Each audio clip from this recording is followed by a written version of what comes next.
Well, welcome into the meat of the matter, everybody. Thanks for joining us. We have a special guest today. We're going to talk all things keto. There is a documentary coming out called Keto Is Key, and Dr. Anna Rosa, she has a very special social media presence, and she's, for any lack of better words, one of the good ones. And she's here to talk about all things low carb, keto, her philosophies, and her perspective on all this stuff going on in the world today. And Mark has just joined us. I'm just going to make sure we're going live on Instagram. We are there. Firstly, Dr. Rosa, thanks for coming on the Meat of the Matter and talking with us today. We're excited. Thank you so much. It's my honor. Hi, Mark. Hello, Anna. Thanks for coming on. Thank you so very much. I'm really honored to be here. It's a revolution for health and life that we are building. Absolutely. And I'm really looking forward to talking to you about your documentary. Every time I watch the adverts, it just gives me chills. Yes, I am really excited about that too. Caroline and Kyle are doing an amazing work.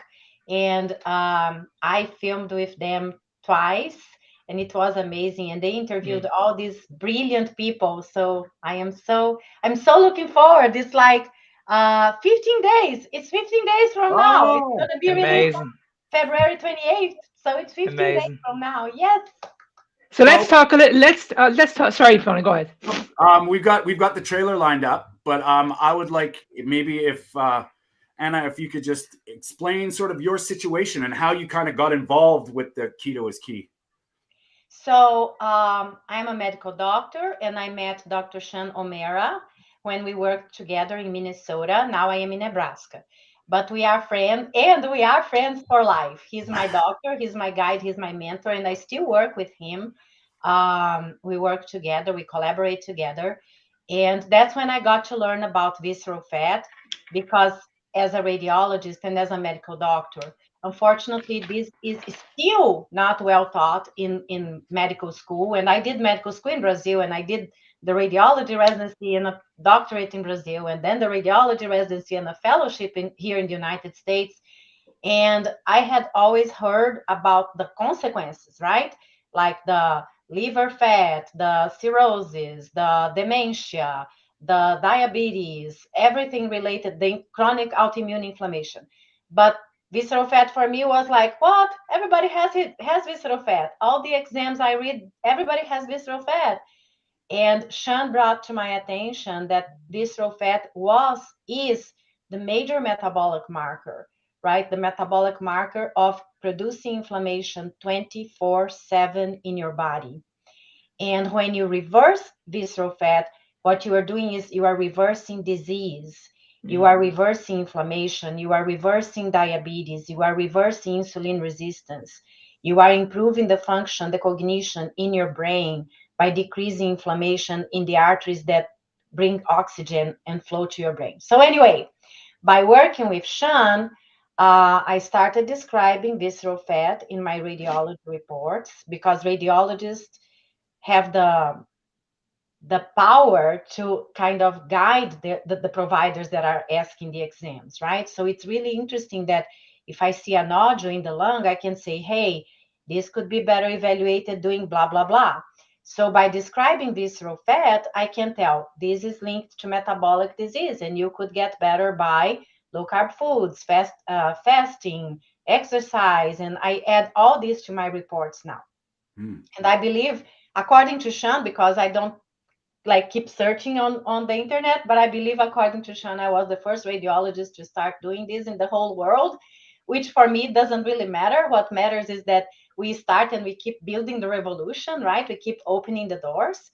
And that's when Caroline and Kyle, they were organizing the documentary, and they were interviewing Sean, and then they saw my work and they brought me in. So I'm really honored to be part of this, because I know by my own life, walking the talk when I was 226 pounds, pre-diabetic with rosacea and all the kinds of inflammation, that it definitely makes a huge difference to take action and reverse visceral fat and reverse disease.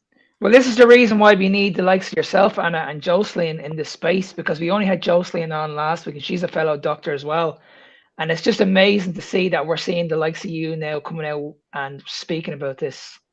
because this is the reason why we need this. And this, unlike what this documentary focuses on, it's the visceral fats. It's like, this is what you can't see. We all know we can get in amazing shape. You look at somebody and you see them, they're very, very skinny, or they have muscles, but we don't know what's going on the inside of the bodies. Like, I know, I've said this many, many times, that I know two of my friends that are bodybuilders, and that they're in amazing shape, but both of them are type 2 diabetics. Both of them. Yes. You know what I mean? Yep, I do know what you mean. And I, as a radiologist, I see that day in, day out, right? I open exams, CTs, MRIs, even ultrasounds. I open exams and I'm like, wow, this person doesn't have almost any subcutaneous fat. So you look at this person, you believe that they are healthy, right? And then they have this huge amount of visceral fat inside their bodies.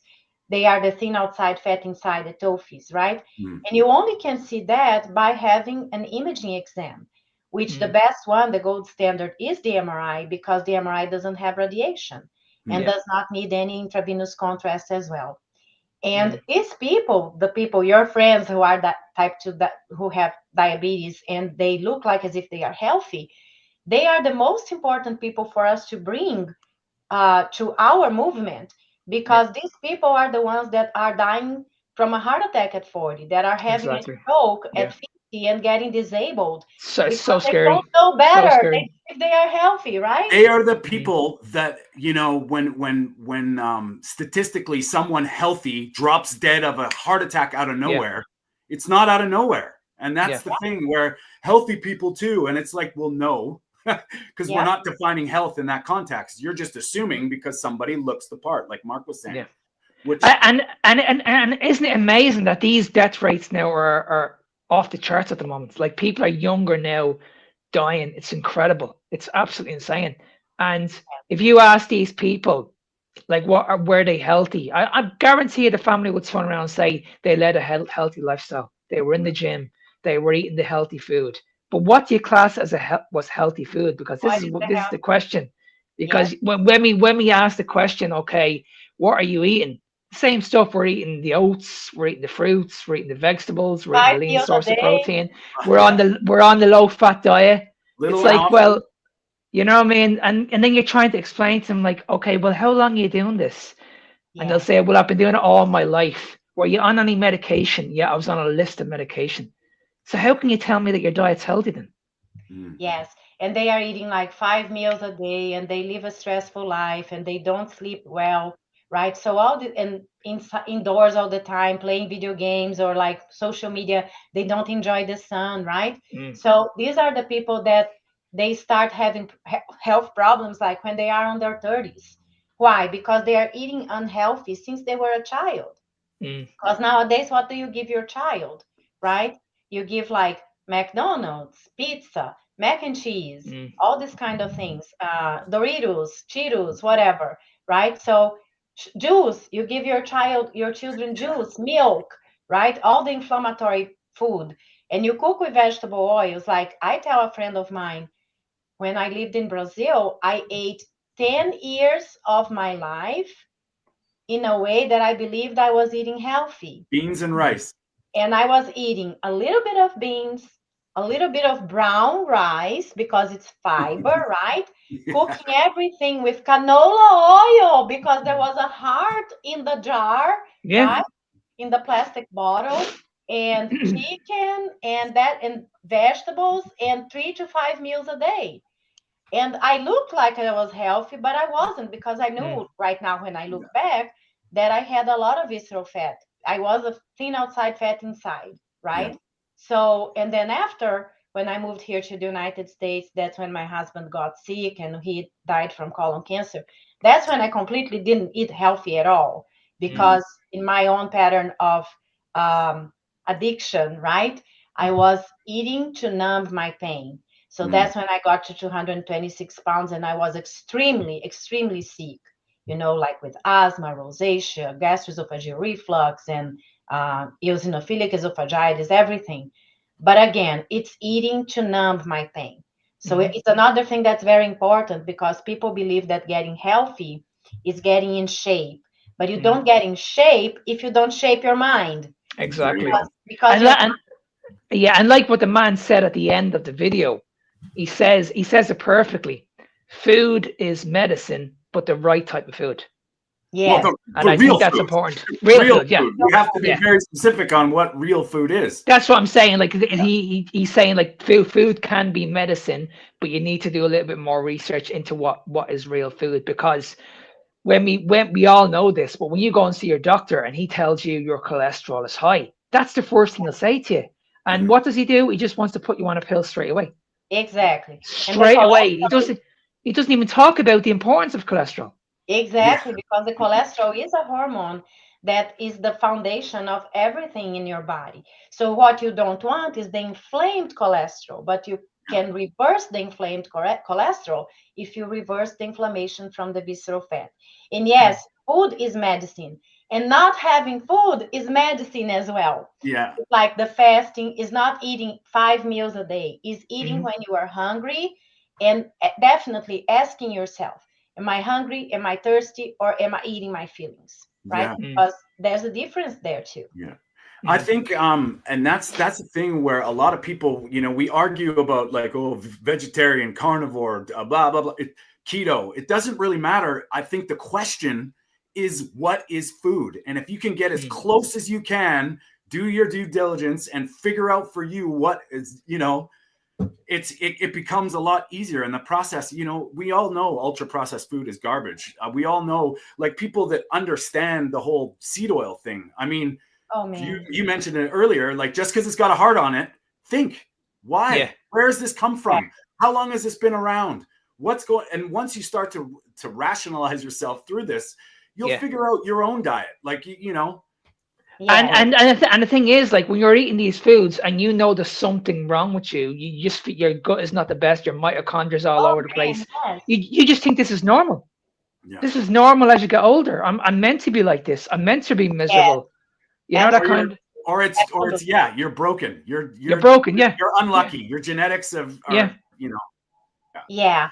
And we are learning more and more that no, your environment plays a huge difference in how you live, in how you regenerate your brain. Because when I did med school in 1994, when I graduated, like, the belief was you are losing your brain, the cells of your brain, you lose it, it's done. You can't regenerate anymore. And now with neuroplasticity and all these new researches, gosh, our body regenerates itself. We just need to give the body a chance, right? So it's so amazing that you can build new synapses, build new neural paths, build brain, increase the volume of your brain. And no matter what way of eating you're choosing, if it's keto, carnivore, if it's keto, vegan, I'm not a vegan person, but it doesn't matter. Whatever you are choosing, like you said, Tony, make sure that you are eating real food, and make sure that you are having the things that are not negotiable. Like I tell myself, my non-negotiables are my daily protein quota. Yes. It's a non-negotiable. Another non-negotiable is the supplements that you might not be getting in your food that are very important for your health. You need magnesium, you need vitamin B12, you need vitamin B6, B3, B9, so complex vitamin B. So a good quality of vitamin, because if you are eating meat, you are getting a lot of these in your meat. But if you are not eating meat, you definitely need to supplement that, because vitamin B12 changes the volume of your brain, and you don't want to have cerebral volume loss because you don't want to lose your memory. You don't want to have gait issues. You don't want to have speech issues, right? So that's very important that whatever you choose wisely to supplement what your body needs. And that's a good point, because even vegans, when you realize you have to supplement things, and I'm not talking about the ethical side of things, I'm talking about the nutritional side of things. Yes. If you must supplement B12 because you do not get it from your diet, that's a non-negotiable, like you mentioned. Like, that's the thing that it really doesn't matter which way you do things. You have to realize our body needs essential nutrients no matter what. So and like what you said, Anna, the most important macronutrients, I think we can all agree, is protein. Yes. Like we know that when it comes to protein and the 9 essential amino acids, we can't get this in plant food. Yes, and protein is not negotiable. Yeah. because protein, it doesn't matter how you're going to make the quota for your day. Protein is your muscles. Protein is your bone. Protein is the source for everything that is built in your body. So it's not negotiable, right? Yeah. And that's the thing. Well, like, I mean, I've helped vegetarians be better vegetarians, actually more towards a carnivore vegetarian, because they're prioritizing protein. So they're eating eggs. I'm like, eat a lot of eggs. You know what I mean? If that's your protein source. But and like Mark mentioned with the amino acids, you can combine them. Yeah, but then you're dealing with digestibility. Like, I think, I don't know if you've ever heard of Peter Ballerstadt when he's talking about the DIAS score. If everybody would just look at protein as the, like Mark mentioned, the amino acid side of things, it changes things. It changes. And when I was in nutrition school, that was my biggest problem I had with it, was because they're telling you need protein. They're saying meat is complete protein, but you should go to plant sources because you need to combine. And that, for me, I was like, well, that doesn't make any sense. I'm not saying you can't do it, but why wouldn't you be eating the true source of, like, you don't have to think about it, right? And see that's where we're going at the moment, Tony, because everything is just marketed towards protein now.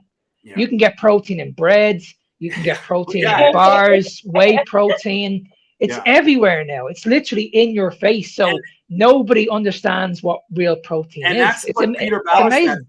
He says that quite a bit. It's like, yeah, it's crude nitrogen. So yes, technically there is protein in these things, but it's not bioavailable. It's not proper amino acids. It's just they measure the nitrogen. Oh yeah. So when you're eating that granola bar and you're getting 18% of your daily protein, that's not true. That's no, it is not. And there is a lot of sugar, and there is a lot of carbs, and there is a lot of everything that it's preservative and conservants, and that it's very processed and ultra processed. And definitely everything, I tell myself, everything, because I heard that everything that comes in a box, in a bag, or in a can, that's not for me, because the expiration date there is decreasing the years in my life. For every year they last longer, it's 1 year I live less. And see, and that's a good point as well, that we want to live longer. And we think that cholesterol is the problem here. If we actually lower cholesterol, we're actually going to live longer. It's actually the opposite. It's the opposite. Yes, it's the opposite. But again, be mindful. You want your cholesterol in good levels at the same time that you are reversing your inflammation. Exactly. Yeah. Because you do not want inflamed cholesterol. Yeah. Yeah, because the thing is, like, we'll talk a little bit about this actually, because people need to understand it's not the cholesterol it's on its own. It's what you actually mix with the cholesterol is what's the problem. It's you know what I mean? Yeah. So if we do it in simple terms, if we're having, like, say, red meat or steak or anything like, are you having eggs? It's not the eggs on its own that's the problem. It's like, are you having the orange juice, the toast, the cereal? If you're having a piece of steak, are you having it like with a baked potato, chips? You know, I mean, you're having it with alcohol. That's the problem right there. That there's the issue. So it's not the cholesterol on its own. It's never been proven ever that high cholesterol on its own was ever a problem to heart health. Never. Exactly. But also, again, be mindful, because I don't want anybody getting out there all inflamed saying my cholesterol is high, but they said it's fine. Yeah. Right? No, your inflamed cholesterol, it's not fine. And it's important to know I advocate for the MRI, because the MRI shows your fat. It shows all the fats you have in anatomic distribution, where they are, and by where they are, what they mean. Which ones are inflammatory, which is the fat surrounding your heart, the fat inside your belly, that is the visceral fat, the fat in your muscles, the fat in your liver, the fat in your pancreas, and the deep subcutaneous fat. So it shows the amount, and it shows where they are and what they mean for you. But I also think that I like to know that I'm getting better. Like when I started, not only in the MRI, when I started, my high sensitivity CRP was high, my homocysteine was high, my vitamin, I test my vitamin B12, I test my vitamin D3, my magnesium, I test these things to know, like, am I in the right place? Direction. My insulin, my fasting glucose. I prick my finger to see if I am in ketosis or not. It doesn't even hurt anymore because it has a callus here already. But anyway, it's you taking care of yourself, because you are your only person for life, right? Well, it's funny that you say that too, because I mean, and I want to get into the MRIs and the DEXA scans and all that stuff, because I think that there's a missing piece that people don't really understand. Yes. But with blood work, like when with some clients and family, I go through their blood work, and it's amazing to me that I'm asking their doctor for inflammatory markers. They don't even think about it. Like, it's just, you get your white blood cell count and your red blood cells, and then maybe your lipids, and they do a couple things that they think. I'm like, why aren't we testing inflammatory markers? Like, why no homocysteine, no CRP? This is crazy to me, because this can it can tell a story about how you're doing. You know what I mean? And it's just wild how in Canada anyway, it's very minimal. Fasting insulin, for God's sakes, they're like, why do you need that? It's like, what? What? But when you look at the other side of it, Tony, because you're well aware of what's going on in the space at the moment with carnivores. Carnivores are actually going back now, and they're adding carbohydrates in because of this reason. Yeah. They're going to get their blood work done, and they're noticing that their fasting insulin has gone up, and they're looking at their triglycerides. But they're looking at the wrong markers here, because they need to understand this. If you've been in carnivore, say, for 3 months, your body's rewiring. Your body's getting to that state where it has to go into that healing state. So this is completely normal. And then when we look at the red blood cells, this, again, it's the wrong marker. If your blood cells are living longer and you're healthier, what's the problem? I would rather see my red blood cells living longer instead of dying a lot quicker. Well, you're saying something. I'd love to get your take on this, Dr. Rosa, too, is because we're getting compared to unhealthy people. Like, that's when you're fat adapted, when you're evolving and getting back to, I like to call it back to humanity. Yeah. This is uncharted territory. So how well these things are doing will be completely different to somebody who's just baseline standard diet.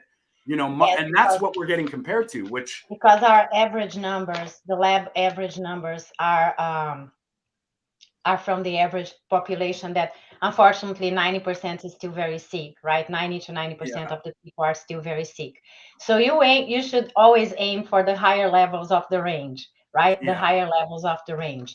And I like getting tested my glucose, my fasting glucose, my fasting insulin, my hemoglobin, because some people try to cheat on the glucose, not doing anything wrong one day before, but then the hemoglobin tells them if they were cheating for the whole 3 months before, right?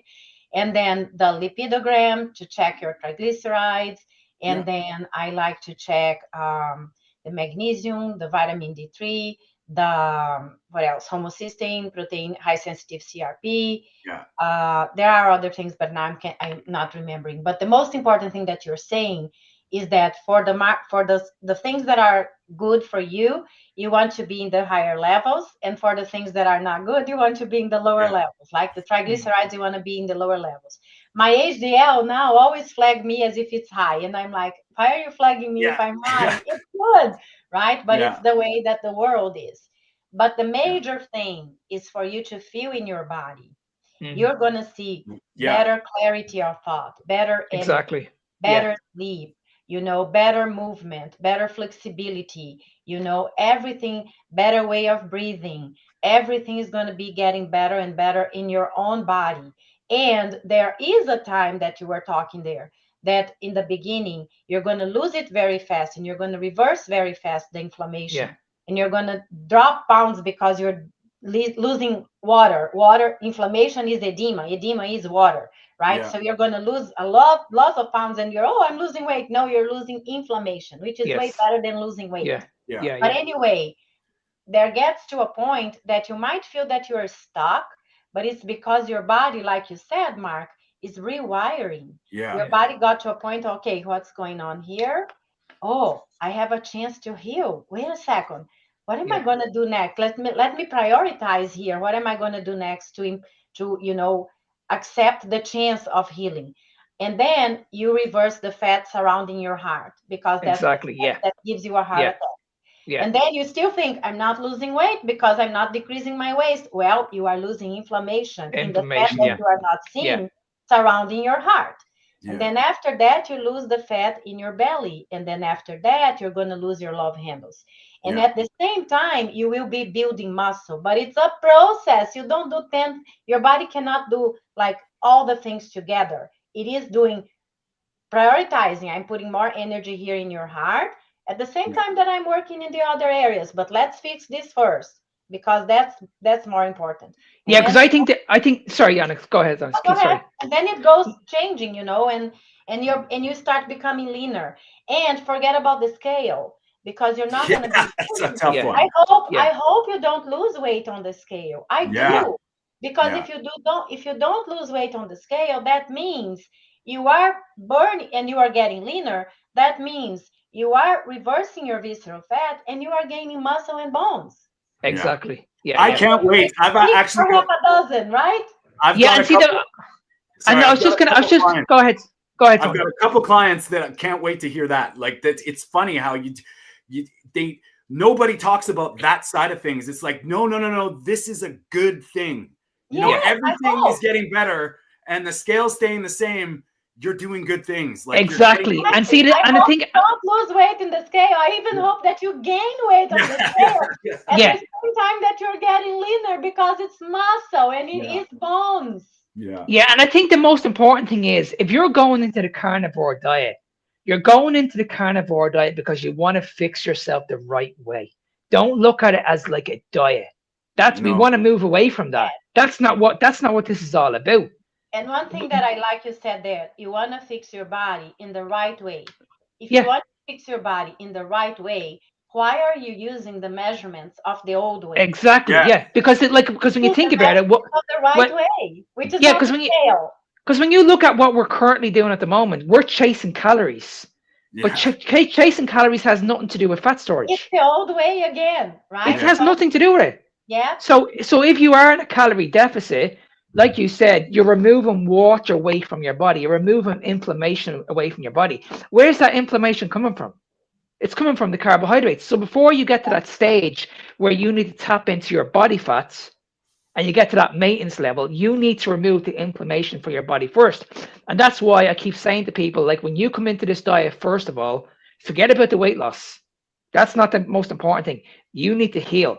And I can't tell you how long this is going to take. This could take 3 months, 6 months, a year. But believe me, it's going to be worth it. And it'll be worth it.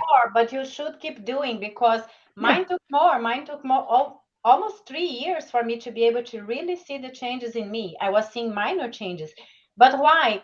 Dear God, I was 52 years damaging my body.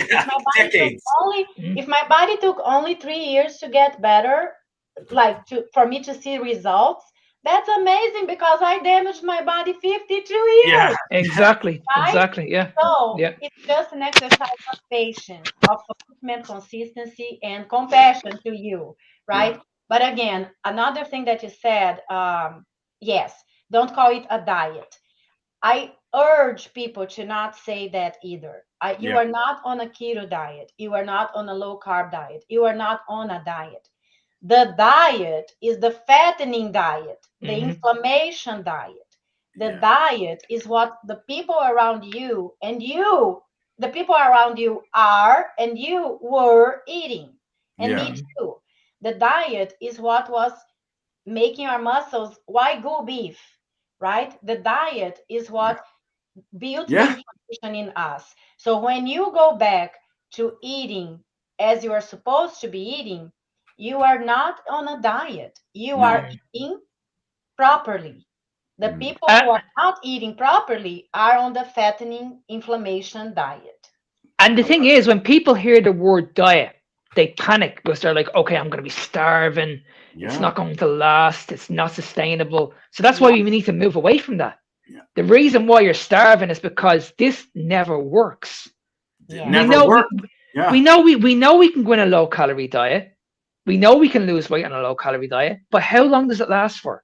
Exactly. I like this. 3 months, 3 months, and then you give up. Your body panics, and it's like, well, I can't do this anymore. And then you end up putting the weight back on, and then that guilt comes back, that shame comes back, and then you say to yourself, okay, well, I failed here. This was my fault. I should have been a little more disciplined. And you have these experts that are saying that the reason why you failed is because you weren't counting your calories accurate enough, or you needed to try a little bit I harder. absolutely love everything that you said because it ties to when you say it's a diet. I'm going to try to remember the things. When you say it's a diet, you are panicking. When you think it's a diet, you are panicking. Pay attention when you think, okay? Yeah. And then you believe you are a failure. When you believe you are a failure, and then you give up. And then everything is your mindset. So, and then you don't get the success. Sustainable success is not losing the weight, reversing the inflammation is extremely important. But it's not going to be sustainable if you do not change your mindset. That's You have to beautiful. believe that it's not a diet. It's the way you must eat for your health. Yeah. You have to believe that it's not a failure. It's just that you didn't look at the process and the system and the plan correctly. It's not your failure. It's like if I tell you I'm going to go to the gym at 5 a.m. in the morning and at 2 a.m. I'm still working because I am on call. And then at 5 a.m. I don't go, I'm going to say, oh, I failed. I didn't go to the gym. No, I didn't plan properly. Yeah. The failure was in the system. It's like your car. Your car doesn't have gas. It's not a failure of the car. It's because the car doesn't have gas. Love it. So when something goes out, when you believe you are failing, take this belief out of your mind and question what happened here in this process that was the breakage. What do I need to fix for the next time to work more properly? And you reiterate this over and over and over again. So then you build sustainable success by changing your mindset and by questioning. You have beliefs, you have stories, you have everything and you have ways of measuring that are everything is old. Everything is old. Yeah, exactly. So let's just debunk all the old ways of measuring, all the beliefs, all the stories, and let's just build different, retraining our brain. So then our brain helps us build sustainable success because we believe that we are trustworthy. Right? Absolutely. And see, the thing is, like when you're putting your body through these extremes, whether you're doing the training, whether you're drastically under eating, that's only having a major impact on cortisol, your stress hormone. And this is the problem. You're putting your body under enormous stress that your body just doesn't want to do this. And this is the reason why you get into this panic situation, this fight or flight situation, because your body doesn't want to do this for a long term. Your body just wants to be nice and relaxed and just, just go like that, just literally level field. That's it. Even if the comfort zone is uncomfortable, it's the comfort zone that you know, right? And I like what you said about the cortisol, because some people say, oh, I did a fast of 10 days. So now I know how it feels because I was doing for my church. And definitely it is a mindset strategy, because after that I wasn't able to do a 48 hours fasting. But anyway, people say I'm going to do a 96 hours fasting. You haven't done 12 hours at all. You have to acclimate. You teach your body, right? And the other thing is, when you start doing something and it's really overwhelming, like you are feeling like tachycardia, clammy, dizzy, you are not getting the benefits of whatever you are doing. You are getting cortisol. Yeah. Then instead of your fasting helping you, you're shooting your feet. Well, right? I think that's huge too, because I don't like the labels.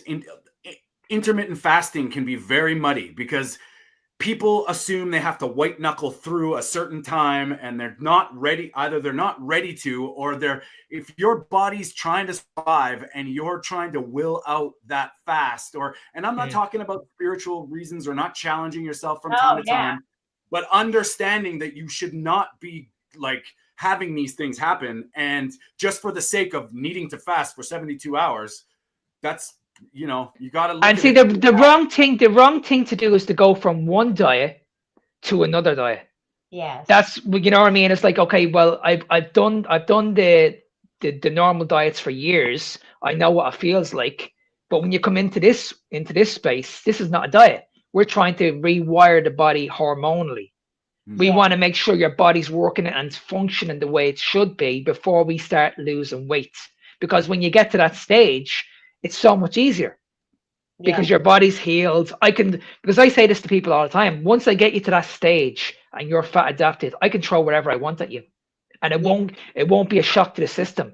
Whereas whereas if you're coming from a low calorie diet that you've been doing for years, and then you come to me and I put you on another low calorie diet, it's, you know what I mean? You're not learning anything.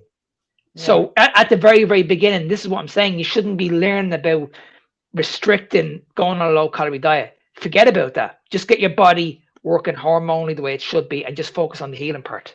And if that, as I said, if that takes 6 months to a year, just do it because it'll be worth it. It'll be worth it. Yeah. Yes. And again, the word diet, right? I think that's the main thing that happens is put in your mind, really embrace the idea and the truth that when you choose to eat proper food, it's not a diet. No. Right? Even if you choose the keto carnivore, or if you choose the keto low carb, or if you choose the keto vegan, that's eating properly, right? So put in your mind, let it imprint in your brain and in your heart. It's not a diet. Everything else is diet. So, but when you're eating properly to heal your body, to heal your hormones, to rewire your body, that is not a diet. So then you get out of this. Your brain wants to believe it's a diet because your brain still wants to go to the old way of eating and the old way of living because that's the comfort zone they know. It's like Tony Robbins said in a course I did once. He says in a different word, and I kind of kept that in my brain. Your thermostat is 34 degrees in your house, so it's freezing, right? But it's set at 34 degrees. And then you buy a heater and you put there beside of you because the heater is the new way that it's the good way for you to do, right? So then the heater is at like 60 degrees and you are feeling good, but because you're doing what is good for you, the heater, right? And then what's going to happen? The thermostat of your house is going to kick in because you did not adjust the thermostat. So no matter the heater you have here, your body is going to try to bring you to the temperature of your thermostat. You're not going to change as long as you're not going to change more than what you accept that is good, that is changeable for you. I'm not being able to explain. You guys could help. No, I think we get what you're we pick up what you're putting down for sure. Yeah, so it's like it's not about the heater. It's about the thermostat. You have to adjust your thermostat. You have to adjust. This is not a diet. Yeah. This is my way of living from now on. Yeah. I don't want to go to the gym. I need to go to the gym until I get in the I never liked walking. Now I walk more than 10,000 steps every day since December 21. I never skipped one day, not even when I was sick. Because it's my mental health peaceful space now. It's unbelievable what walking does, actually, because I was the same way. You get in your head, you can take a podcast, you can take some music, you can everything. I read my Bible, I talk to people, I text. I never liked drinking water. I used to drink Coke Zero, and I am not kidding. I used to drink Coke Zero as my water. I started drinking water. Now I drink 3 liters of water every day. And some days I want to drink more because my body tells me I'm thirsty. Yeah. You know? And it's amazing because when I look back at what I used to do, I wouldn't miss a day in the gym. 365 days of the year, I would never miss the gym. Because every time I missed the gym, I'd be like, okay, I haven't done anything. Or if I went off plan, if I ate too much, I would literally punish myself the next day. That's all gone now. Like I train less now than I've ever trained in my life. I only train 3 days a week, and I'm only in the gym literally half an hour, 40 minutes. And I'm in better shape now than what I was 30 years ago. you are giving your body less cortisol, less Yeah. stress too. And again, Mark is a living proof. Tony is a living proof. I am a living proof. I'm in menopause since 47. I'm 55. And I just started doing the strategies really to the T around 2023, and it's 2026. So I am living proof Yeah. that you get used. You train your brain. You train your brain that you are your best friend. You train your brain that you are your best accountability partner. You train your brain to trust yourself. But that's a mindset process. There is a guy, he is a trainer as well, Tom Wade. He says getting in shape is a mindset process, um, um, dressed as a physical one. Yeah. Yeah, I like it. which it is. You gotta change the way you are looking at your failures. They are not yours. They are in the plan, in the system, and the process. You gotta plan your day ahead, your meal prep. Like there is the president, right? I don't remember because I'm not from United States, but like when you fail to plan, you plan to fail, right? Yeah. So you have to plan your food, you have to plan your fasting, you have to prepare your water, you have to get your clothes in the bathroom for you to wake up and go to the gym. Especially for me, I have ADHD. If I think if it's 5:30 and my 5:15 and my alarm is blah, blah, blah, blah, blah, I'm like, oh my God, I need to get up, get out of the bed, dress, drive, go to the gym, come back. That's like a lot of energy for me and my ADHD brain. So then I've learned, Anna, you just have to get out of the bed. Start And one then I step. get out of the And bed. and Yeah, and see and this way of eating helps with that because it gives you the amount of energy that you need, and exactly. it helps your body to be more relaxed. Because I couldn't believe this was the biggest thing for me, the brain fog. Yeah. I Yes, cannot believe how relaxed I am now. I don't get nothing gets to me anymore. Whereas yep, before, like if someone said something out of turn to me, I would have got into a fight. Yeah. yep, You know, what I mean, that's how aggressive I was at one stage. But yep, now I'm so relaxed. Well, it's I'm funny. so It's yes, funny. relaxed. It's funny that you say that too, because this is what I've found with probably all my clients, friends, and family that I've helped. We start off with nutrition or we start off with weight loss, and down the road, there's a clicking point that it's about your thinking. And once you start that thinking process, all of a sudden you become ritualistic about your standards. You don't compromise anymore. It's not about me not eating McDonald's. It's about these are non-negotiables for me that I've yes, chosen based on feeling. And when yes. you start to feel amazing and feel these things, all of a sudden that stuff gets a little easier to focus Yeah. on. And I And mean, that's what happened for me. Like when my husband died in 2016, can't believe it's 10 years, but I had to build my life with him, um, through grief, and that's when I connected with gratitude. hmm, And then I was always in this yo-yo pattern of gaining weight, losing weight, gaining weight, losing weight, because I was 226, and then I started keto and the dirty keto, and then I was at 186, and then suddenly I was at 190, and then again. And at some point, that's when it clicked. In 2023, that's when it clicked. I was like, wait a second, I have my grief groups, and I'm telling them every day, question your thoughts, question your beliefs. Have you really lost your husband? Have you really lost your loved one? Lost hurts. The word lost hurts, but they are with us. So yeah, you did not. And I'm like, man, the same tools that I use for grief, I can use them for health. And that's when I was like, wow, wow. And that's when I started building sustainable success, because it's walking the daily one step at a time in love to me.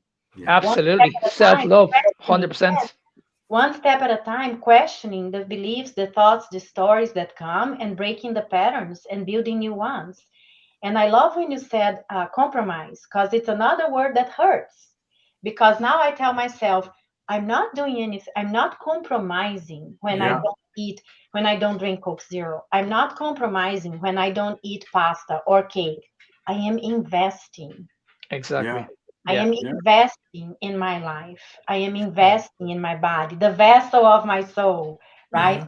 So I am investing in becoming the best version of myself, that I say, living an unhindered life, right? There's nothing holding me back. I'm breaking the chains of sabotaging Yeah. and building a limitless legacy for my ancestors. My grandma suffered with diabetes type 2. My mom suffered with ovarian cancer. My husband suffered with colon cancer. I honor them. I don't need to suffer for it as well. I Absolutely. Yeah. honor them, and then I build my limitless legacy for me and for my loved ones, for the future ones, Yeah, right? you want to be that, like that Great strong, capacity. that yeah, you want to be like that strong leader, that strong role model. Like we all go through Yep. pain in our life, but it's like, okay, how do I deal with this situation? Do I go on that track, or do I control my situation? Because you can Yep. actually go off, you can actually go out of control in that situation. Absolutely. You know what I mean? And it's like, Right. okay, well, how can I deal with that? Instead of going through all the grief and all the pain, how can I improve what I'm doing? And then Yeah. be a role model around the family and help and support the family a little bit more. Exactly. And it's your choice. And you get to choose. There is a client in Sean's group. He says, you choose your hard. Hmm. Either is the hard that you are doing now that looks hard when you have to choose the carnivore, or when you have to choose exercising, or when you have to choose sleeping, whatever. It looks hard now, but in the future, it's going to be better, right? You are Yeah. building muscle, you are building bones, you are building cognition, you are building fun for your life, Yeah. right? Or you choose your comfortable zone now, but you're going to get the hard later, And which is not eventually being you able get, to stand up. Do you know that the major thing that people complain at nursing homes is that they are not able to stand up from the toilet seat? I wow. heard that. I read that this I read this that I read this last week, and I was horrified Yeah. because I saw this happening to my husband, but he had cancer. So Mm. he definitely lost his muscle in a blink of an eye. But Well, there was one day, and I was super overweight, so I was 226. So I didn't have Mm. muscles either. But he went to the toilet, and he wasn't being able to stand up from the toilet, and that just clicked to me this week as like the sarcopenia frailty that we can prevent. He couldn't because he had cancer, but like anyway, um he wasn't able to stand up from the toilet. And then I tried uh, getting him up, and I couldn't. So he fell. I fell, like I held him until he sat on the floor. None of us were able to stand him up. I had to go out of my house, ring the bell on my neighbor, who was a police wow. officer, very like strong guy. He came to my house and he grabbed my husband and he put my husband on the bed. So what happened to my husband just clicked. It always clicked in my brain that I wasn't able to help him at that moment, Mm. but it just clicked in my brain that is the loss of muscle that you Mm. can prevent. You that even if you have cancer, you still can build your muscles as well. But again, it just clicked that what happens in nursing homes, that is the major concern, is that people don't are not able to stand up from the toilet It's seat. such an important message on it. It really is. Like It's it's not. like, It's nothing, right? We take for granted. Well, I'm that's, sitting yeah. up I on my think chair that's, now. I think See? that's Mm. the biggest thing, that we take all this stuff for granted. And Yeah. I tell people, I'm like, you don't realize it's that one time you step off a curb.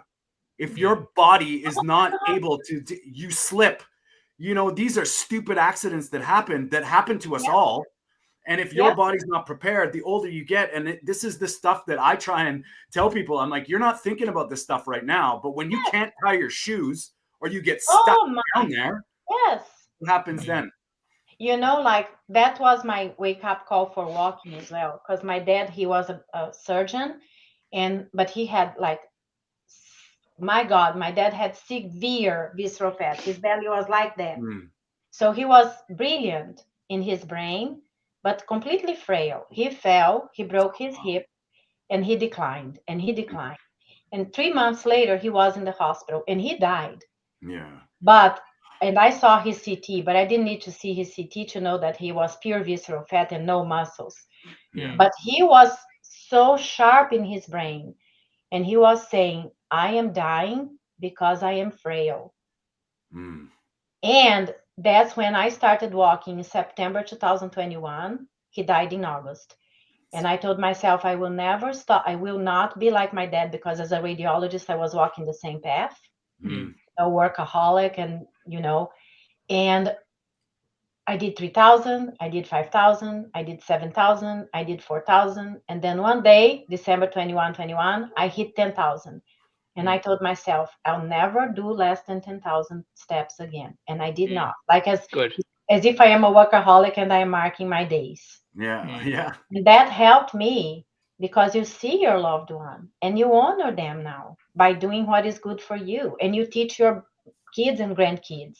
Well, that's the reason why I'm so passionate about what I do now, because of the same reason. Like you, I lost two very loved ones as well, like a couple of years ago to cancer. And I saw how these people went, and it absolutely killed me. To this day, it still hurts. It hurts really, really badly. Yes. And that's why I come across as this aggressive person on social media, because I'm just sick of the bullshit. I'm sick of the bullshit that's on social media at the moment. If you met me in person, I'm a really nice person. Really nice person. I come across this aggressive person on social media because of that reason. I just refuse to see more people suffer, because I see it all the time. I walk outside my home and I'll see people that are younger than me. Like I say this to Tony all the time. In my local gym, people are going on about their testosterone, their mental health is all over the place. They're struggling big time, and they're younger than me. Yes. They're in their 20s, and they're talking about TRT. And I'm like, this can't be happening. Exactly. This is wrong. And then, like, I know Dr. Boza said, or what the doctor said at the start of the documentary, that anybody that has a cholesterol of under 50. Oh, yeah. I need to stop you, Mark. You're dead. Because we brought Dr. Anna Rosa on. We were talking about the documentary, and we talked about so many other things. So I want to play that, because I think what you just said, Mark, ties into like the whole thing about visceral fat and how, if not the biggest marker of your health, yes, you should be damn well aware of it. Like this is a big thing. So I'm like, we got to talk about this. This is crazy. But I mean, I love our conversation. That's awesome how we let's watch the documentary, because it's amazing. I'm gonna put on the clip, and we will post the timestamps for everybody in the on the lives. If they're watching the replay, we'll put the timestamps in on these things. So, but I will bring this up, and just bear with me 2 seconds, guys. We'll watch the clips about the previews about a minute and a bit, and then we'll get your take on it. Yeah. Okay. Let's see here. Yep. In a really sick cardiac patient, if you only have a cholesterol of 50, you're in big trouble. Because that aorta opens up, you're dead in seconds. You don't live long if that thing ruptures. He said, Lindsay, this is about as bad as you see. When you look on the inside, you're morbidly obese. Fat is not supposed to be in some places of the body. Fat is supposed to be stored in fat storage. Have we been describing this as radiologists? No. Most doctors will look at, oh, this number's high, here's a pill for you. Essentially, he has a death sentence. What did our ancestors 500,000 years ago eat? We have limited food availability, and it would be unnatural to not go in a state of ketosis. Now we have foods that are just rich with fructose, damages mitochondria. Know what you're actually putting in your body. Learn to count your macronutrients. When they explained to me where I had gone wrong, that's when I realized why I was so sick. You can reverse pre-diabetes and type 2 diabetes by putting somebody on a ketogenic diet. Every patient deserves the best shot possible. That incorporates the best diet possible, which we think is a ketogenic diet.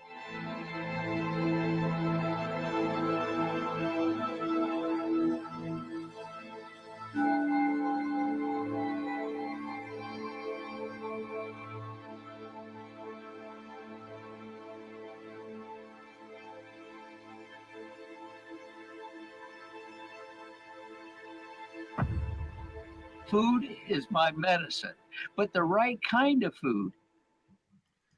Wow. I'll tell you what, I'm like, just to have your name with a lot of those people that I've looked up to over the years. I mean, Dr. Thomas Seyfried, God bless him. I mean, if everybody knew about him and his, Cancer is a Metabolic book. And then Sean O'Mara too. It's wild because when I first heard about Sean O'Mara about 6 years ago, it just, everything starts clicking and you're like, wow, this is, and then you see the medical, like, I mean, Mark and I talk about this a lot, is the medical system is not on your side. Why aren't we testing for this? Why is this not if anything, the health of a nation, of a country, of the world, if we just tested our visceral fat and got our like proper scans done, at least you'd know where you stand. At least you'd know where you're progressing to, and it's wow. I'm just, honored to have you here, and we're in the presence of greatness in a very special way too. So and the first time I've heard about visceral fat was from Sean. So I believe Sean was the first doctor who started talking about visceral fat. After him, everybody started opening their eyes and paying attention to visceral fat. So I give him the credits of bringing all of us to awareness of something that is important and bringing life to people in a way that you can reverse the disease in you, reverse the visceral fat. And his strategies are amazing that connect to the strategies of carnivore. He brings the fermented food, which I definitely believe. One thing that I wanted to say is it's very important that we spread this movie, we spread this documentary, we keep talking louder and louder, because some people look at for example, the food pyramid. Some people look and say, oh, but it's not good. Hey, everyone, any progress is progress. Yes. It's not about perfection. Just for the food pyramid to be inverted, it's a blessing. To be acknowledged, right? Exactly. It's a blessing. So let's just keep talking louder and And louder. see, that's the reason why we decided to do this podcast, Anna. We never came across as, okay, you need to do this diet. We always said that, okay, just listen to us. Yes. Just listen to what we're saying, and then you can make up your own minds. Yes. You know what I mean? We never came across as, okay, like we never said once to anybody that you need to do it. But you know, Mark, when you're saying that, I kind of like, this is where this Keto Is Key documentary is coming, because a lot of the different doctors and the people that are on there are not one specific. Anthony Chaffee was interesting. And if you listen to Anthony Chaffee, what he says is a ketogenic diet. That includes a carnivore diet. The carnivore diet is a ketogenic diet. And when you're looking at, like, if in my opinion, the most prominent cancer researcher ever in history, Dr. Thomas Seyfried, and I've seen interviews with him almost in tears, saying, if people would just listen to me, you keep doing your thing in the medical system, just listen to this. I think, and Dom D'Agostino with his, like, when you understand where he comes from, he's dealing with NASA, he's dealing with Navy SEALs, like he knows, he's got his chops, and the guy looks, he's pretty beefy. His physique is second to none. Like, he's ripped, and he's been a keto for, since I've learned about low carb. And then you have the Sean O'Mara side with the visceral fat and the carb, even Rob Sivas with the carb addiction. Like, this is all, it's very obvious to us, but I think that's the thing that people miss. It's not about a ketogenic diet even. No. It's a real human diet.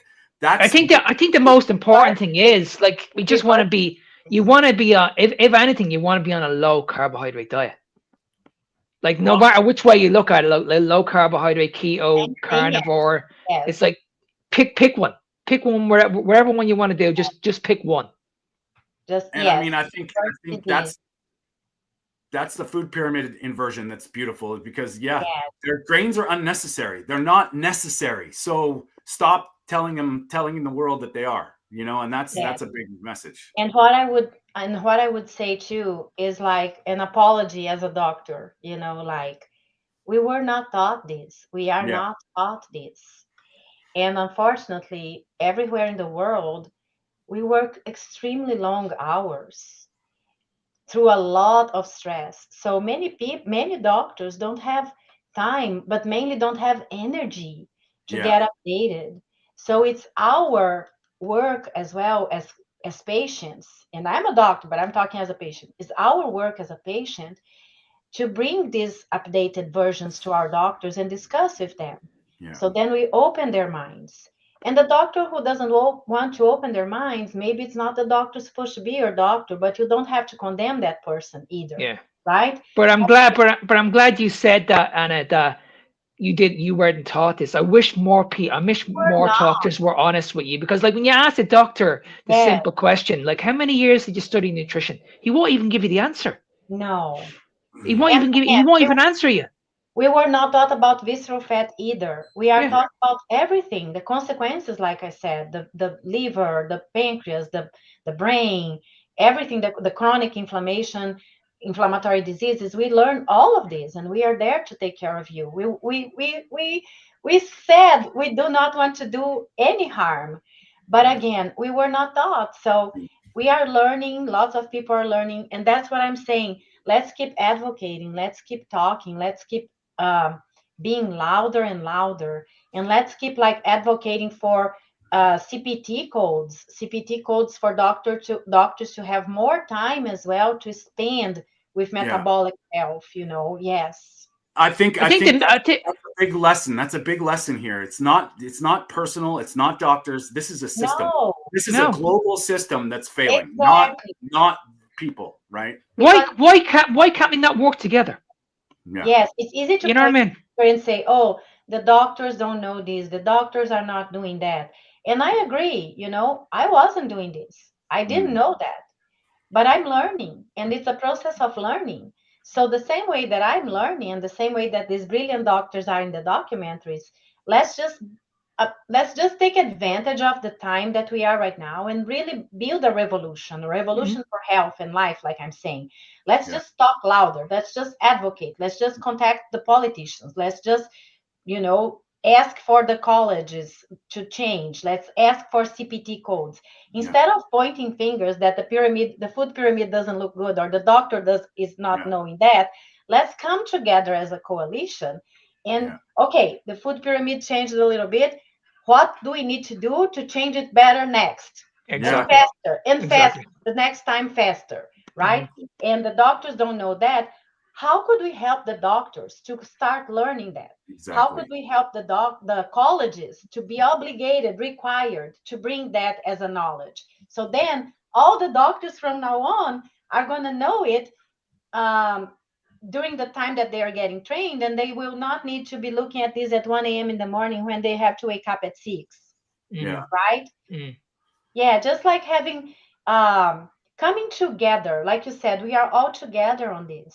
It's that we definitely need to come together to help each other with knowledge, to help each other with support, encouragement, guidance, wisdom, right? Yeah. Yeah, because the thing is, like I said, send a documentary for your doctor. Send a documentary for your doctor. Right? Yeah, because like I've said this all the time, like we all want the same thing. We all want to see people get healthy. Yes. But I just don't understand why there's this divides. I don't understand. I can't understand why we just can't listen to each other. Like I've never once said to any doctor that I call out, I'm gonna be abusive, or I'm gonna do any nasty things. I just want to have a civilized conversation with you face to face, and let's see if we can come up with a solution. That's it. Yes. But they won't do that. It's like I have the PhD here. I'm the qualified person here. Yeah, you're qualified, but you know nothing about nutrition. I do. Yes. Yeah. Well, I have a PhD too, and I am learning together with you and together with everybody else. So again, I'd say that in my grief group, and that's funny that you're bringing this. Some people are going to listen. Others, no matter what you tell them, they're not going to listen. They didn't, like, I'm a Christian. They didn't listen to Jesus Christ. So why would they listen to me? But again, in my brain as a Christian. But on the other hand, it's like the grief. When you are grieving, there are friends that they just want you to move forward, move on. There are friends that will sit on the bench and hold space for you. So you just have to understand which friend is which and drop your expectations. Otherwise, you're just going to drain your energy. Like there are the friends who will sit on the bench. There are the friends who will travel with you. There are the friends that will go out. There are the friends that will never show up again, and you just put them on the shelf. So there are the doctors that will come with you, and that's great, because then we are building a coalition. There are the doctors that will not come with you, And that's great too. You release them, like Mel Robbins says, let them be themselves, and you keep building your revolution, you know? Yes. Yeah, and that's something to be said as well. And this is where I try and explain this to people. Now, if you have two physicians, two PhDs, two MDs from the same school, the same training, the same money, the same foundations, whoops, they have a difference of opinion. Who do we listen to? Well, why don't you listen to both and then start the process? Why would they be saying this? Why would they be saying? And that's where I look to doctors like yourself. When somebody's compelled to speak against the mainstream, why are they doing it? And I look at, if people are instantly saying they're wrong, instantly saying they're heretics, what? Why would they be jeopardizing their career, their livelihood, and everything that they've ever been taught to speak against something? This is where it doesn't make sense, especially mothers. You know, when somebody's a mother and they're putting their career, they're in jeopardy for saying something that they found out to be true, we should be listening, not instantly saying, well, and that's the systems driving us towards a narrative, you know? And I like what you said, because listen to both and question. That's why you have your brain to question what is important and what resonates with you and what aligns with your truth, the truth that you are choosing. The truth that you are experimenting with yourself, because you are experimenting with yourself. Like, oh, people can have kefir, whatever, yogurt. I can't. Why? Or cheese. Why? Not because I have lactose intolerance, because I eat too much. So I have to experiment with myself and know what works for me and what doesn't work for me, because what works for Mark or for Tony doesn't work for me, and vice versa. So you are questioning. And that's the same process you do when you are healing with grief. That's the same process you do when you want to break the sabotage behavior of eating whenever you want. It's questioning. Am I hungry? Am I thirsty? Am I bored? What's going on with me? Right? So question your doctor, question what they are telling you, question ChatGPT, question all the time. And it's right? funny. Learn to question wisely. And when you find an answer that might shock you, that might question it some more, you know, like don't just be open. It's interesting, because it's that whole thing where we're all not the same. We all have different lives, different lifestyles, different influences. And once you start relating the stuff to you directly and you make it in your heart, we've all experienced is, once you start trying these things, whatever route you're getting there, if it's for the right reason, you start to feel something. And when you feel something, nobody can tell you different. It's undeniable. And I mean, I'm not saying you got to do anything. That's power. And I think it goes back to the blood work, Tony. Like, why would you get blood work done if you feel incredible? Why would you even go near the doctor if you feel incredible? That's what I just don't get. Like, well, I mean, I think, you know what I mean? I could be a little bit worried about my blood work and say, okay, well, I'll go and see my doctor. But like, the way I am in my life at the moment, I have tons of energy. I sleep well. I feel good. I look good. I'm like, well, why would I even go near a doctor if I'm at this stage of my life? I just feel like at this stage, you should be in control of your life. I think that's very, very important. If you're able to control your life, then you're probably on the right track.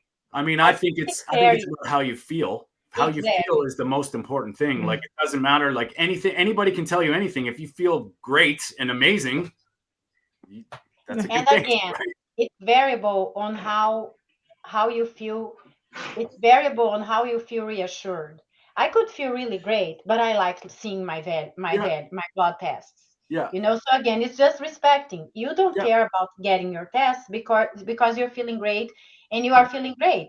I care about my blood tests because I'm feeling great and I just want to see them and celebrate. And and there's another side of that too, is I have a problem with surrendering my power to somebody else blindly. That's the problem. If I go to a doctor and they see something and they can't talk to me with you know, okay, well, we're going to be proactive here. We're going to talk about some solutions. They just tell me to go on a drug because I'm not meeting the criteria. And I don't think we want to be empowered to be healthy, not scared into a corner and that's where it's like, once you start seeing this stuff, you can just see you just have to do a little research on how these medications came to be, the lifestyle medications, where they came from, and it's not the doctor's fault that that's the standard of care. Who's that? You know what I mean? We gotta go deeper. We gotta go to our governments and say, but when you look at the obesity rates now, again, when I go back to control, these people are saying that, okay, you cannot control this situation yourself. You have to take this injection. There's no way you can do this. You've tried the low-calorie diets. You've tried the training. It doesn't work. We have the solution for you. So it's like, okay, you can control that situation if you do the research. You need to go out and just look for it because it's out there. I mean, people need to be guided. Use the injections, you are only going to be able to control the results of anything in your life. Either health, weight loss, reverse inflammation, good relationships, your job, if you change your mind. That's how you control the situation, right? That's how you build sustainable success, grounding, like Mark says, I feel calm now. And how do you do that? By questioning. And how do you do the questions? You have open-ended questions. Anytime you are talking to yourself or to someone else, you don't want a yes or no. You want the what, the how, the when, where, the why, you know. Yes. Why can be defensive, offensive, whatever. So go for what, how, what, when, where, you know, and always believing in your body and in your mind that you are investing, not compromising. Yeah. And what you said that it's so important is like feeling. When you change from knowing to knowing, it's a huge difference. That is your why. That is what's gonna keep you standing when everything else is falling apart. It's knowing to knowing by open-ended questions. By open-ended questions. It's not because, again, it's not nothing is already black and white here, all or nothing, but like it's not always. Everything has a good and has a bad. Nothing is always good or nothing is always bad, right? So we're talking about you were talking about the injections. Yes, the injections could be bad. Yes, the injections could be good. What are the questions you are asking to yourself? What are the questions you are asking to your doctor? What are the questions you are asking to the process of using or not using the medication, of doing or not doing the ketogenic way of eating, not diet, way of eating. The questions will also guide you. The questions will give you the answers that you need for your truth. And the truth will set you free, right? Yes. So you need your truth. You need your own truth, because that's what's going to keep you in control. And that's what's going to keep you getting sustainable results. Yeah. Well said. Anna, how are you? The documentary is the truth. Yes. And you could share this truth with people. And I firmly believe it's going to be, well, I shouldn't say I firmly believe. I believe that it's going to be released February 28, which is 15 days from now. So you could go to the website Keto Is Key movie.com with Caroline and Kyle, and you could get your pre-movie, whatever, you know. Pre-showing, and you could give it to someone else as well, right? Yeah. So just go for it right now and get your way of doing it as soon as it's released and sharing with others. Share it with your doctor, you know. And yes. How are you for time? Get it to your house and schedule your friends and have a steak, a Brazilian steak. And you have everybody party movie with Brazilian steak. It's picanha time. Let's go. Yes. Well, you know, we'd love to have you back on. I would love to talk more about visceral fat, DEXA scans, MR, what you guys do. because I think that is something that people, I mean, it's possible. You can go get this done, not by your doctor's, not on the doctor's orders, but you can actually go. There's places I know in Vancouver, there's places to go. And I think if you're wondering how you're progressing and you're stuck with maybe a weight loss plateau or a stall, and you want to see how your body's responding to what you're doing, I would argue, I think you could probably agree, it's the best way to check. It's undeniable. Saying it fast. Instead of using BMI, use the waist height circumference. That's when you measure your waist. And when your waist is decreasing, it means your visceral fat is decreasing, right? So waist height measurement should be less than 0.5. It helps. Also, when you lay down, when your belly is splashed, that means you have subcutaneous fat. When your belly is protuberant, similar to like pregnant bellies, and hard, it's more visceral fat. So that's visual. You can do it every 2 weeks, whenever you want. Another way, the MRI is the gold standard without contrast. You don't need to do an MRI every 3 months. That's not logical. The good idea is once a year or every 9 months, maybe. If you're really, when you are really determined and compromised with and investing in the strategies of getting better. So then the MRI, again, is the gold standard because it's going to show the fat surrounding your heart, surrounding in your belly, in your muscles, and the visceral and the subcutaneous, superficial, which is good, deep, which is not good. And for you to track your trajectory, the DEXA scan or the bioimpedance are awesome. Why? Because you are seeing that you are losing fat, which is what you want, and at the same time, you are gaining muscle and gaining bone mass. If you are losing fat and you are losing muscle or bone mass, you are not in the right track. You have to wrap up, you have to rise up your plan here. You have to do more strength training. So you want to lose fat and gain muscle and gain bone mass. That's the trajectory that the DEXA scan shows very well, and the bioimpedance could help in between, right? The DEXA gives you the body fat percentage, which is great because then you know that the fat is diminishing. And when the DEXA gives that number, or the number for the visceral fat, it's an average. So again, that's why the MRI is a gold standard, because the DEXA, when it gives you the body fat percentage, it's giving you the fat that you have in your bones, in your bone marrow. It's giving you the subcutaneous. It's giving you the visceral. It's giving the fat in your muscles. It's giving the fat in your breasts. So like it gives the fat in your whole body. And the visceral fat is the body fat percentage minus the subcutaneous fat. So technically, it's not exactly your visceral fat, but it's a number that you could use as a trajectory guidance. Yes. Telling a story. I hope it helps. No, that's great. No, it does. Makes perfect sense. If we could have you back on and we can get into the details. I know Dave just mentioned the DEXA scan versus CAC test, and DEXA is basically your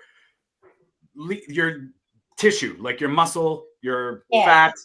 The CAC is just for coronary. The plaque in the arteries, For coronary arteries to see the calcified plaques. It doesn't see the soft tissue plaques. It doesn't measure the soft tissue plaques. It measures the calcified plaques. And one thing is like that I would tell us to advocate as well is when you do a coronary artery calcium score in CT, the person reading your exam is able to see the fat surrounding your heart, which is more important. No, I don't want to say that. No, it's very important because the fat surrounding your heart is what leads to the inflammation in your coronary artery that will give soft tissue plaque that will calcify. So the coronary artery, the calcification in your coronary artery that the CAC score gives you is a consequence of the fat surrounding your heart. So it's very important to know how much fat you have surrounding your heart too.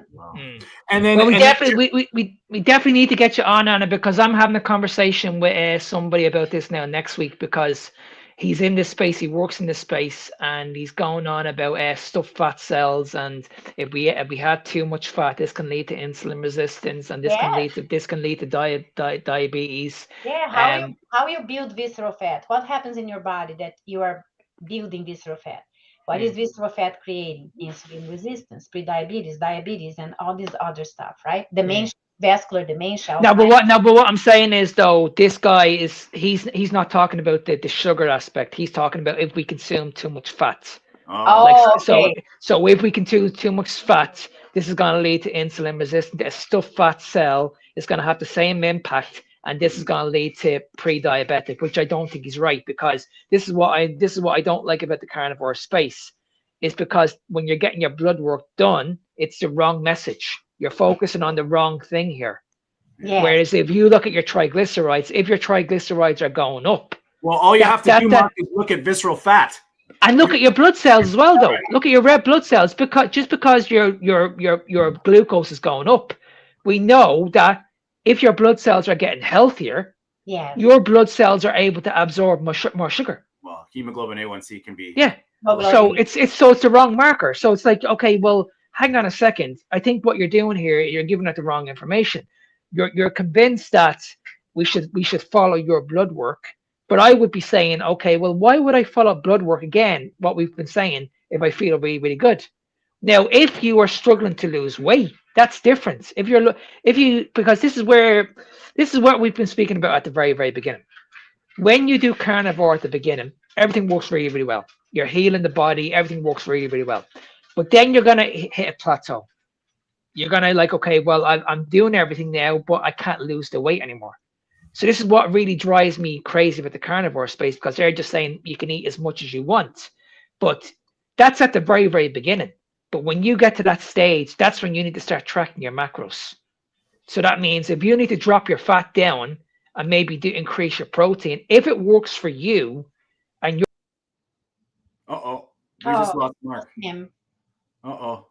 He got kicked off. Sometimes his Irish internet goes batty. So well, I was talking about not needing the blood work.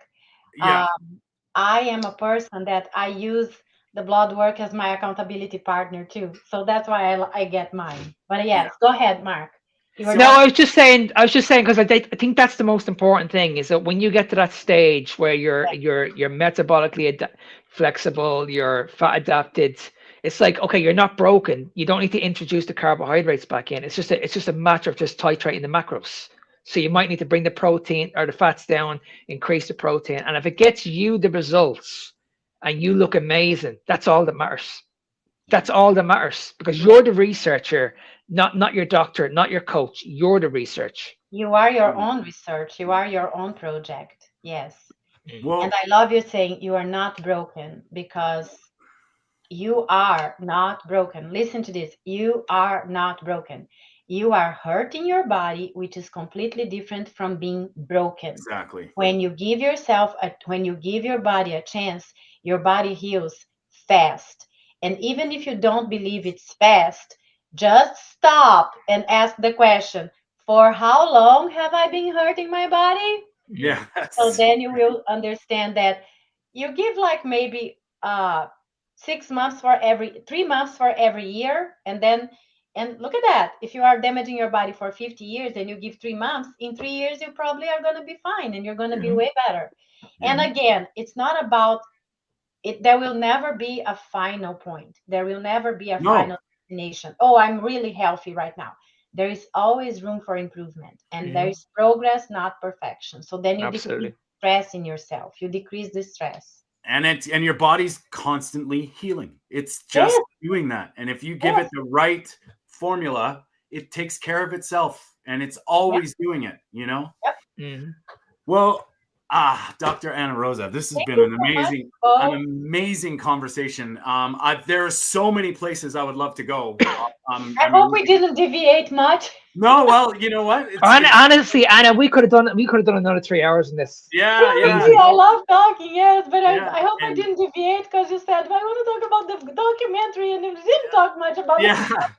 Well, we have to have you back on and have Definitely. maybe when the documentary comes out, we can come and kind of do this again and really focus on it. And because I think you bring a side of this this space, if you will, that is very real. And I think your voice. I say this quite a few times, quite often, but when we talk to people that are doing things and it's necessary, and I think you're a very necessary place in this, and you're inspiring too, from your history and what you've been doing. And how do people find you? Where can they go to, if you want to give them any information to find your stuff? First of all, thank you for your kind words. I do appreciate them. That's really important for me. People find me on Instagram as Ana Rosa Gratitude, and my website is anarosagratitude.com. And I am also on TikTok. Everything is Ana Rosa Gratitude. And if they will go to my website, or if they would go to Instagram, I do have a 5 minutes reset on gratitude that I would love to give to whoever contact me. It's very simple, and gratitude definitely changes your life. Gratitude resets your brain and releases oxytocin, dopamine, DHEA, serotonin, decreases cortisol for everyone who likes the science. But gratitude connects you to your heart, from knowing to knowing. Yes. Beautiful. Beautifully said. And if you can just hang on for a couple minutes after, we'll get all the details.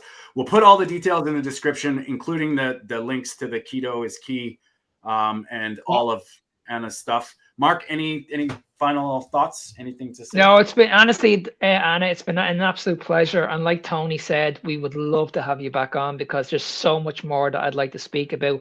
And when the show's over, just stay on for a couple of minutes, because I would like to speak to you after the show as well. Absolutely.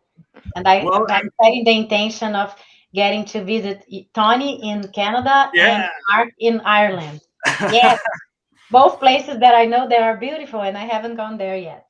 Well, sadly, Peter couldn't be here today, and he's from Holland, so there's another destination. Ooh, another one! Yeah. Oh my God! That's awesome. Peter's he's been a busy guy. He's our thoughts and prayers are with him. He's just dealing with some stuff. That's all good. He'll be. I'm assuming he'll be back on Sunday, and that kind of lands us into the Meat of the Matter podcast. We are live every Sunday at 10 a.m. Pacific, 6 p.m. in the UK and Ireland, 7 p.m. in Europe and the Netherlands.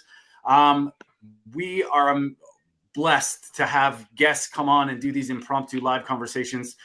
I would urge everybody to get aware of their visceral fat, get aware of the things that you can do to track it. Look to Dr. Ana Rosa and, specifically Dr. Sean O'Mara as well. Like they have content everywhere about this. Absolutely. I think it's one of the most underlooked, if not the most important thing that we can do for our health, is to know where you're at with your visceral fat. So that being said, I want to thank everybody for being here. Of course, once again, thank the Dr. Ana Rosa. Check out the Keto Is Key documentary. It's all over the internet right now. You can find out where the pre-shows are and when the release date is coming. And as for Mark, always a pleasure, buddy. I appreciate you and what you bring to all this stuff too. You are necessary as well, buddy. And we will see you all next Sunday. On Sunday. Thanks very much.